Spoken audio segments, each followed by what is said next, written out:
Friends, welcome to quick and easy. Friends, pav bhaji બનાવવા જઈ રહી છું. એકદમ સીધી સાદી સરળ ઘરની પરફેક્ટ પણ ખાવાની ગમે તેવી. તો ચલો આપણે રેસીપી સ્ટાર્ટ કરીએ. તો એના માટે આ શાકભાજી મેં સમારી દીધા છે. બહુ ઝીણા સમારવાની જરૂર નથી કારણ કે આપણે તેને બાફવાના છે. બસ બધા શાકભાજી મેં 50 ગ્રામ જેટલા લીધા હતા. એમાં 4 કળી જેટલું આ મેં લસણ સમારી લીધું છે. 2 લીલા મરચાં અંદર ઉમેરી દીધા છે તમે. અને એક આપણું આ દેશી કેપ્સિકમ જેને મરચાં કહીએ ને એનાથી એનો ટેસ્ટ બહુ જ સરસ લાગે છે. હવે મીઠું અને હળદર, બસ આ બધું મિક્સ કરી અને એમાં અડધી વાડકી જેટલું પાણી ઉમેરી અને પછી તમારે એને બાફવાની છે. હવે બાફવા મૂકીએ ને એ પહેલાં આપણે 2 ટામેટાં પણ જોડે જ બાફી લઈશું એટલે આપણી પાઉંભાજી ફટાફટ બની જાય અને બહુ સરસ બનશે.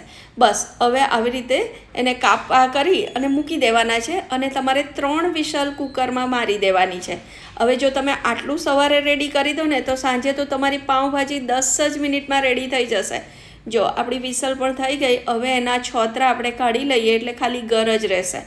અને આપણું સબ્જી પણ એકદમ બફાઈને સરસ થઈ ગઈ છે. એને આપણે મેશરથી મેશ કરી લઈશું કમ્પ્લેટ બરાબર સેજ પણ આખી ના રહે એવી રીતે. આ ટામેટાને પણ આપણે પીલ કરી લીધા છે. બસ હવે એને થોડા પીસીસ કરીને ઢાંકીને મૂકી દઈએ એટલે એનો મતલબ આપણું પ્રી પ્રિપરેશન રેડી થઈ ગયું છે. આપણી સબ્જી મેશ થઈને રેડી થઈ ગઈ છે. આપણે ટામેટાં બફાઈ ગયા. હવે એ સિવાય આપણું આ કેપ્સિકમ અને આ 2 ડુંગળી મેં લીધી છે. ડુંગળી મોટી સમારી છે એને હું મિક્સરમાં કોર્સલી ગ્રાઇન્ડ કરીશ. અને આ ટામેટાં આપણા બાફેલા હતા એ. હવે આ છે લીલા ધાણા અને લીલી ડુંગળી.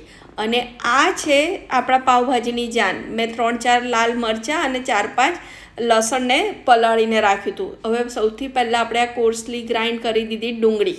બસ ડુંગળીને કાઢી લઈએ અને જે મરચાં અને લસણ પલાળેલું હતું ને મેં એ પણ તમારે પીસી લેવાનું છે અને એની આવી પેસ્ટ કરી દેવાની છે. છેલ્લે ટામેટાને પણ ગ્રાઇન્ડ કરી અને એની પ્યોરી જેવું બનાવી દેવાનું છે અને એને પણ કાઢી લઈએ. ફ્રેન્ડ્સ, હવે આપણે એક ડ્રાય મસાલાની પેસ્ટ રેડી કરવાના છે. તો એના માટે મેં 1 વાડકીમાં આ કાશ્મીરી લાલ મરચું છે 1 સ્પૂન એટલે કે 1 ટેબલ સ્પૂન જેટલું લીધું છે. 2 સ્પૂન મેં પાઉંભાજીનો મસાલો લીધો છે. 1 સ્પૂન મેં આ કિચન કિંગ મસાલો અને 5 ચમચી જેટલી આ ચાટ મસાલો છે. ચાટ મસાલો નાખજો, પાઉંભાજી સરસ બનશે. બસ એમાં થોડું પાણી ઉમેરી અને આને તમારી પેસ્ટ કરીને સાઈડ ઉપર રાખવાની. આ મસાલા પલળશે ને તો એનો ટેસ્ટ બહુ સરસ આવે છે. હવે 1 ટેબલ સ્પૂન તેલ અને 1 ટેબલ સ્પૂન બટર એ 2 મિક્સ કરવાનું. બટર આપણે લગભગ એમાં 50 ગ્રામ જેટલું એડ કરવાના છે પણ સ્ટેપ બાય સ્ટેપ. હવે એમાં જીરું ઉમેરી અને સૌથી પહેલાં મરચાં અને લસણવાળી પેસ્ટ. મરચાં કાશ્મીરી હતા એટલે મેં વધારે લીધા હતા, તમારે નહીં તો ઓછા લેવાના. બસ એનું તેલ છૂટું પડે એટલે પહેલી આપણે આ ડુંગળી અંદર સાંતળી લેવાની છે. ડુંગળી કોર્સલી ગ્રાઇન્ડ કરશો ને તો તમારી સમારવાની ઝંઝટ જતી રહેશે અને ડુંગળી જલ્દી ચડી જાય એટલે મેં મીઠું ઉમેર્યું. અત્યારે ફરી મેં 1 ટેબલ સ્પૂન જેટલું અંદર બટર ઉમેર્યું છે.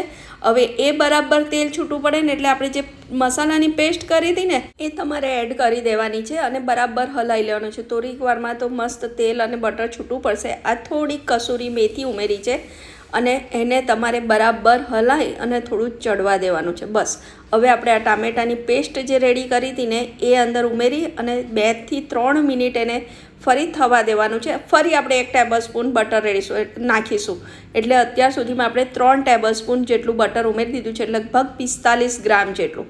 હવે આપણે એમાં કેપ્સિકમ ઉમેરી દઈશું અને કેપ્સિકમને 1-1.5 મિનિટ થાય ને પછી આપણે જે મેશ કરીને વેજીટેબલ્સ નાખ્યા હતા ને એ અંદર ઉમેરી દેવાના છે અને બરાબર હલાવી લેવાનું છે.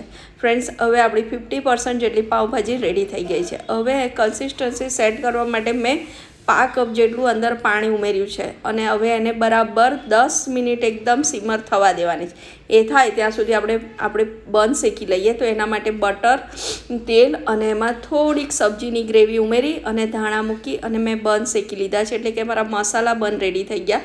તમને સાદા બન ગમે તો તમે સાદા પણ લઈ શકો છો પણ આ સરસ લાગે છે તો તમે એ રીતે પણ ટ્રાય કરી જોજો. બસ જો હવે આપણા બન શેકાઈ ગયા છે. સબ્જીની એકદમ મસ્ત સુગંધ આખા ઘરમાં આવી રહી છે. હવે છેલ્લે આપણે એમાં લીંબુનો રસ ઉમેરવાના છે.